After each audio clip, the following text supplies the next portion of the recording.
Wisdom teeth are the last molars to emerge. Sometimes they cause pain, infection, or crowding, making extraction necessary. Extraction is recommended when wisdom teeth are impacted, infected, decayed, or damaging nearby teeth. Dentists examine X-rays to understand tooth position, root shape, and nearby nerves before planning the procedure. Local. Anesthesia is given to numb the area so the patient feels no pain during extraction. If the tooth is impacted, a small incision is made in the gum to expose it.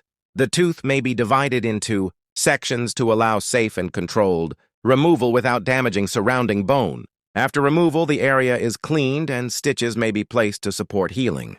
A blood clot forms in the socket, which is essential for proper healing and protection of the bone. Patients should rest, avoid hard foods, and follow aftercare instructions to prevent infection or dry socket. With proper care, wisdom teeth extraction is safe, effective, and leads to long-term oral health.